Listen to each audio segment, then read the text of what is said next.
नमस्कार, मैं तरुण वर्मा और मैं एक क्लिनिकल साइकोलॉजिस्ट हूँ। इस वीडियो में आपको बताऊंगा 3 ऐसे केसेस के बारे में जो कि सीवियर ओसीडी के पेशेंट्स थे और किस तरह से ईसीटी मतलब इलेक्ट्रोकन्वल्सिव थेरेपी की मदद से इन पेशेंट्स को ट्रीट किया गया, इनका इलाज किया गया और कैसे इन पेशेंट्स के सिम्टम्स में बहुत ज़्यादा रिलीफ देखने में आया। आइए इस पर अब आगे बात करते हैं। ओसीडी एक क्रोनिक साइकेट्रिक डिसऑर्डर है जिसमें बहुत ज़्यादा नेगेटिव थॉट्स आती हैं या जिन्हें कहते हैं इंट्रूसिव थॉट्स आती हैं, अनवांटेड होती हैं वो थॉट्स, रिकरेंट होती हैं, बार बार आती रहती हैं, रिपीटेटिव होती हैं और इन्हीं के रिस्पॉन्स में पेशेंट कंपल्जन्स करने लगता है जिन्हें कंपल्सरी बिहेवियर कह सकते हैं, जिसकी वजह से पेशेंट को बहुत ज़्यादा डिस्ट्रेस होता है। फिलहाल आज के टाइम में कॉग्निटिव बिहेवियर थेरेपी और एसएसआरआई दवाइयों को ही फर्स्ट लाइन ट्रीटमेंट के तौर पे दिया जाता है इन पेशेंट्स के मैनेजमेंट में, उनको इलाज करने के लिए। एसएसआरआई दवाइयों का मतलब है सेलेक्टिव सेरोटोनिन रीअपटेक इनहिबिटर्स।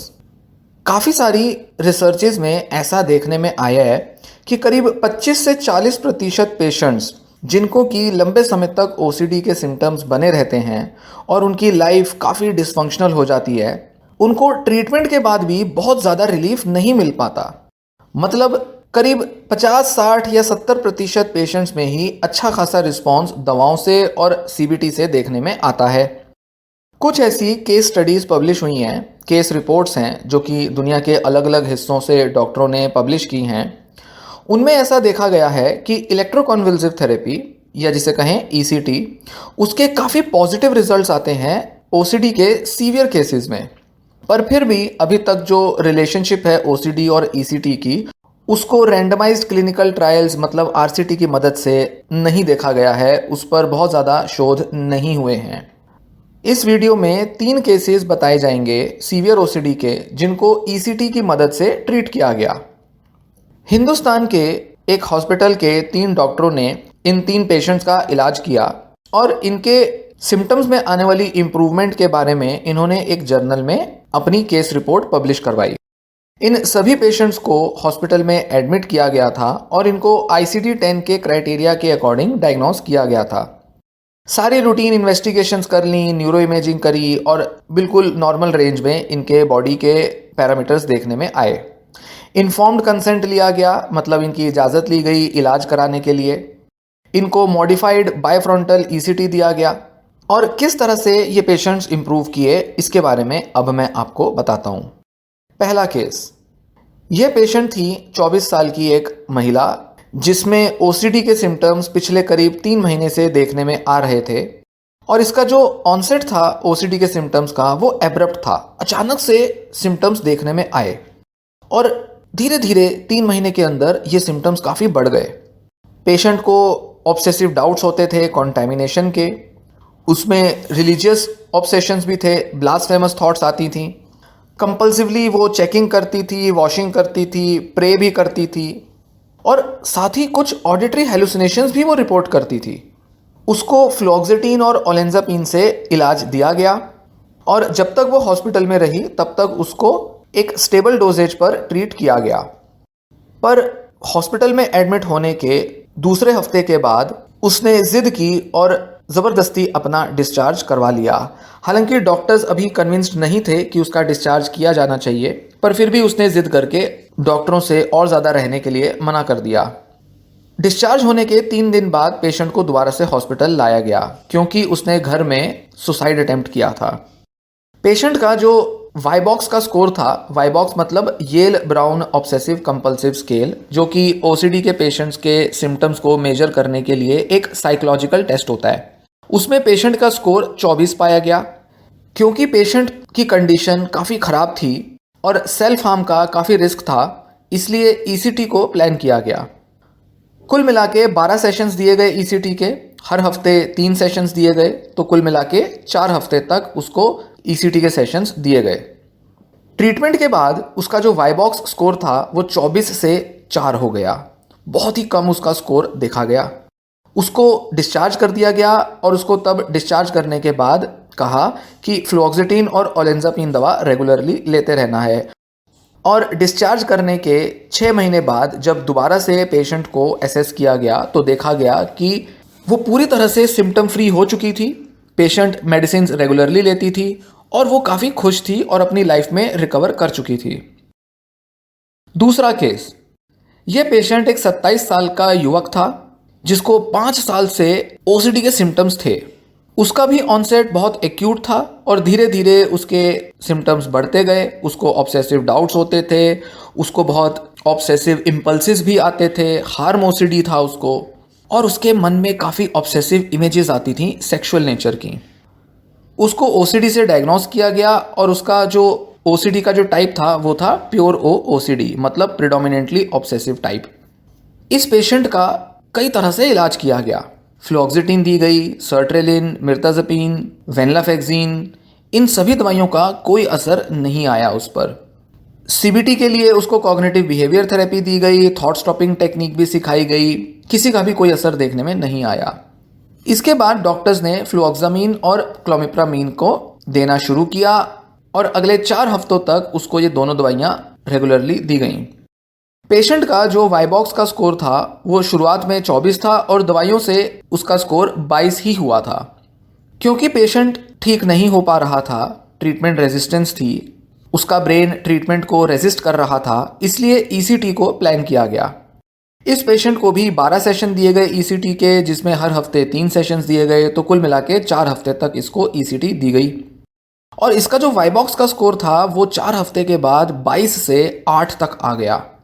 इसको क्लोमिप्रामीन और फ्लुओक्सामिन के साथ डिस्चार्ज कर दिया गया। डिस्चार्ज होने के कुछ दिन बाद थोड़ा बहुत पेशेंट के सिम्टम्स तो वापस आ गए, तो ऐसे में उसकी क्लोमिप्रामीन की डोज बढ़ा दी गई और साथ ही उसको रिस्पेरिडोन दवा भी दे दी गई। 7 महीने बाद भी पेशेंट के सिम्टम्स नहीं बढ़े थे और पेशेंट एक अच्छा पॉजिटिव रिस्पॉन्स दिखा रहा था और उसकी कंडीशन काफ़ी इम्प्रूव हो गई थी। तीसरा केस, ये एक 47 साल की महिला हैं जिनको करीब 2.5 साल से ओसीडी के सिम्टम्स थे। इनका भी ऑनसेट काफ़ी एब्रप्ट हुआ था, अचानक से हुआ था और धीरे धीरे इनके सिम्टम्स काफ़ी बढ़ गए थे। इनको ऑब्सेसिव डाउट्स आते थे, ऑब्सेसिव इमेजेस आती थी कॉन्टेमिनेशन की, और ये दिन में कई बार नहाती थी, बार बार हाथ मुंह पैर कहीं ना कहीं धोती रहती थी। वो घर में किसी भी फैमिली मेम्बर को खाना बनाने नहीं देती थी अपनी ऑब्सेशंस की वजह से। उनको भी कई सारी दवाइयाँ दी गई अलग अलग टाइम पे। फ्लुओक्सामिन दी गई, फ्लुओक्सिटिन, एसाइटेलोप्रैम, रिस्पेरिडोन, क्लोमिप्रामीन, किसी भी दवा का कोई असर देखने में नहीं आया। उनको पास्ट में ERP मतलब एक्सपोजर रिस्पॉन्स प्रिवेंशन, जो कि एक बिहेवियर थेरेपी है, वो भी दी गई थी और उसका भी कोई असर देखने में नहीं आया था। क्योंकि इस पेशेंट की कंडीशन ट्रीटमेंट को रेजिस्ट कर रही थी, इसलिए पेशेंट को 8 सेशन दिए गए ECT के। हफ्ते में 3 सेशन दिए गए, पहले हफ्ते में 3, दूसरे में भी 3 और तीसरे हफ्ते में 2 सेशन दिए गए। पेशेंट के वाइबॉक्स स्कोर ECT से पहले 33 था और ECT के बाद 29 का स्कोर देखा गया। पेशेंट को डिस्चार्ज कर दिया गया। उसको डिस्चार्ज के टाइम पे क्लोमिप्रामीन दवा दी गई, पर दुर्भाग्यवश इस पेशेंट का फॉलोअप नहीं हो पाया और डॉक्टर्स नहीं देख पाए कि इस पेशेंट की कंडीशन में कितनी इंप्रूवमेंट आई। तो ऐसा देखने में आया कि इस पेशेंट ने बहुत अच्छा रिस्पॉन्स नहीं दिया था ECT पर। तो ये रहे 3 केसेस ECT के जो कि सीवियर OCD के पेशेंट्स को दिए गए थे। आइए अब इस पर थोड़ी सी चर्चा करते हैं। तीनों पेशेंट्स का जो रिस्पॉन्स था ECT पर वो अलग अलग देखने में आया। पहली पेशेंट जो थी, जो कि 24 साल की महिला थी, वो अनमैरिड थी, मिडिल क्लास को बिलोंग करती थी। तो वहीं जो तीसरी महिला थी 47 वर्ष की, वो मैरिड थी और वो होम मेकर थी, ये लोअर क्लास से थी। वहीं जो पुरुष थे 27 वर्ष के, वो अनमैरिड थे, अनएम्प्लॉयड थे और साथ ही वो मिडिल क्लास से थे। जो दोनों महिलाएं थीं उनका OCD मिक्स्ड टाइप का था, मतलब ऑब्सेशंस भी थी और कंपल्जन्स भी थी। तो वहीं जो पुरुष था उसके अंदर मेनली ऑब्सेसिव टाइप OCD के सिम्टम्स देखे गए। पहली पेशेंट को, जिसको कि मिक्स्ड टाइप OCD था, उसमें ऑडिटरी हेलुसिनेशंस भी थी और उसने सुसाइड अटेम्प्ट भी किया था। उसकी कॉम्प्लायंस जो थी ट्रीटमेंट के साथ वो शुरू में अच्छी नहीं थी, इसलिए उसको ECT दिया गया क्योंकि उसने सेल्फ हार्म किया था और इसका हाई रिस्क देखते हुए डॉक्टरों ने सोचा कि दवा चलाने की बजाय उसको ECT दे दिया जाए और इस पेशेंट ने बहुत अच्छा रिस्पॉन्स दिया ECT पर। तो वहीं जो दूसरा पेशेंट था उसने भी ईसीटी पर बहुत अच्छा रिस्पॉन्स दिया, उसका भी दवाइयों से काफ़ी अच्छा इलाज नहीं हो पाया था, पर फिर भी डिस्चार्ज करने के बाद थोड़े बहुत सिम्टम्स उसके शुरू में तो लौट आए थे। पर वहीं जो तीसरी केस थी, उसको भी मिक्स टाइप ओसीडी था, उसको भी ईसीटी इसलिए दिया गया क्योंकि उसका ब्रेन रिस्पॉन्स नहीं दे रहा था दवाइयों पर फिर भी उसके ब्रेन ने बहुत अच्छा रिस्पॉन्स ईसीटी पर नहीं दिया। तो तीनों केसेस काफ़ी अलग अलग थे। यहाँ हम देखते हैं कि ओसीडी के अलग अलग केसेस का रिस्पॉन्स ईसीटी पर इतना अलग क्यों आता है। एक सिस्टमेटिक रिव्यू 2015 में पब्लिश किया गया, जिसमें वैज्ञानिकों ने देखा कि जब 279 ओसीडी पेशेंट्स को ईसीटी का इलाज दिया गया तो 60% पेशेंट्स ने अच्छा खासा रिस्पॉन्स दिया। मतलब सीवियर ओसीडी होते हुए भी ज़रूरी नहीं कि सारे के सारे पेशेंट्स जो हैं वो ईसीटी पर रिस्पॉन्स दें। जिन लोगों ने, मतलब ये जो 60% पेशेंट थे जिन्होंने रिस्पॉन्स दिया था ट्रीटमेंट पर, ऐसा देखा गया कि इन लोगों का जो ओसीडी था वो बहुत लेटर एज में डेवलप हुआ था। साथ ही इनमें डिप्रेशन के सिम्टम्स ना के बराबर देखे गए थे और इनको थोड़े से ही ईसीटी सेशंस देने पड़े थे। तो इन पिछली स्टडीज से अगर इन वाले केसेस के साथ कंपेयर किया जाए तो देखने में आता है कि काफ़ी सिमिलैरिटीज़ हैं, क्योंकि यहाँ भी 3 में से 2 पेशेंट्स ने तो ईसीटी पर अच्छा रिस्पॉन्स दिया ही, जो कि करीब 65-67% हो जाता है। और यहाँ पर भी जो दोनों पेशेंट थे उनमें डिप्रेशन के सिम्टम्स नहीं थे और साथ ही उनका ओसीडी भी सीवियर था।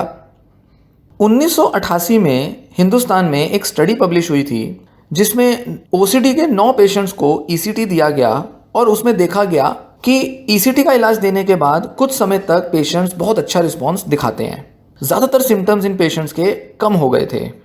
जैसा कि इन 3 केसेस में भी देखा कि एक पेशेंट का जो रिस्पॉन्स था वो शॉर्ट लिव्ड था, मतलब कुछ टाइम के बाद पेशेंट के सिम्टम्स वापस लौट आए थे और क्योंकि वो सिम्टम्स लौट आए थे इसलिए डॉक्टर्स को एंटीसाइकोटिक दवा शुरू कर देनी पड़ी, जो कि उन्होंने रिस्पेरिडोन दवा दी थी। तो ऐसे में थोड़ा वेरिएशंस देखने में आता है पेशेंट्स में। ऐसे ही एक शोधकर्ता थे जिन्होंने 1995 में दिखाया कि कैसे ईसीटी देने पर 3 सीवियर ओसीडी के केसेस जो कि ट्रीटमेंट रेजिस्टेंट थे उनमें काफ़ी पॉजिटिव रिस्पॉन्स ईसीटी का देखने में आया। वहीं 1994 में भी एक और स्टडी हुई थी जिसमें डॉक्टरों ने देखा कि 32 ओसीडी के पेशेंट्स पर ईसीटी का अच्छा इफेक्ट देखने में आया। और इन पेशेंट्स में ऐसा भी नहीं था कि डिप्रेशन के पेशेंट्स में अच्छा रिस्पॉन्स ना हो और जिन लोगों में डिप्रेशन ना हो उन्होंने अच्छा रिस्पॉन्स दिया हो। उन्होंने ऐसा पाया कि डिप्रेशन हो या ना हो फिर भी ईसीटी का अच्छा रिस्पॉन्स आता है ओसीडी के पेशेंट्स में। तो ये जो तीनों केसेस थे, अगर इनको कंपेयर किया जाए, रिलेट किया जाए पिछले कुछ केसेस से जो कि पहले बहुत से डॉक्टरों ने पब्लिश किए हैं जिनमें कि ईसीटी का असर देखा गया है, तो देखने में आता है कि कुछ बेसिक से कैरेक्टरिस्टिक होते हैं अलग अलग पेशेंट्स में, जिसकी वजह से कुछ लोग तो ईसीटी पर रिस्पॉन्स देते हैं तो कुछ पेशेंट्स ईसीटी पर रिस्पॉन्स नहीं देते। जैसा कि यहाँ भी देखा गया, इन डॉक्टरों का देखना था कि ओसीडी, जो कि कहने को तो बहुत कॉमन डिसऑर्डर है, साथ ही इस पर बड़े सारे एडवांस्ड ट्रीटमेंट प्रोटोकॉल्स मौजूद हैं, उसकी स्ट्रेटजीज मौजूद हैं, पर फिर भी ये काफ़ी डिफ़िकल्ट होता है इसे मैनेज करना। भले ही पेशेंट का ओसीडी ट्रीटमेंट रेजिस्टेंट हो या ना हो, वो सीवियर हो या ना हो, पर फिर भी ओसीडी का इलाज करना काफ़ी बड़ा चैलेंज होता है, क्योंकि इस डिसऑर्डर की जो सिम्टम्स की जो पिक्चर होती है वो काफ़ी हेट्रोजिनस होती है, मतलब अलग अलग तरह के पेशेंट अलग अलग तरह के सिम्टम्स दिखाते हैं। जैसा कि इस स्टडी में भी देखा गया कि तीनों पेशेंट्स अलग अलग तरह के सिम्टम्स दिखा रहे थे, तो हो सकता है कि उनके सिम्टम्स के बेसिस पर भी उन लोगों ने ईसीटी पर रिस्पॉन्स अलग अलग तरह से दिया हो। तो डॉक्टरों का यही मानना है कि एक बार अगर अच्छे से पेशेंट्स की प्रोफाइल क्लियर हो जाए ताकि पता चल जाए कि किस तरह के पेशेंट ईसीटी पर अच्छा रिस्पॉन्स देंगे, इसके लिए बहुत सारा अभी रिसर्च किया जाना बाकी है। पर अनफॉर्चुनेटली, दुर्भाग्यवश, ईसीटी को लेकर बहुत गलत धारणाएं डॉक्टरों में और पेशेंट्स में फैली हुई हैं। बहुत से पेशेंट्स या तो ईसीटी लेने से डरते हैं या फिर डॉक्टर्स भी उसे रिकमेंड नहीं करते।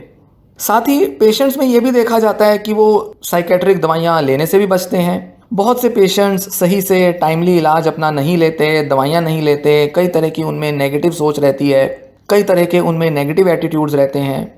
बहुत से पेशेंट होम्योपैथी या कुछ दूसरे इलाज ले लेते हैं और कई महीनों सालों तक वो सही इलाज ना ले पाने के कारण अपने सिम्टम्स में पूरा रिलीफ नहीं देख पाते।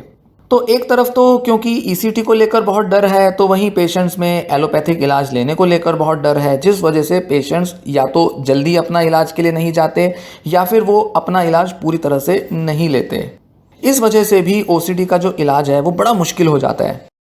जो भी स्टडीज़ हुई हैं ईसीटी को लेकर, खासकर कि ओसीडी के मामले में, वो ज़्यादातर केस स्टडीज़ ही हैं, जिनमें ऑब्वियसली जो सैंपल साइज़ है अगर हम देखें तो वो 2-4 केसेस का ही होता है और ये कोई सफिशिएंट सैंपल साइज़ तो होता नहीं।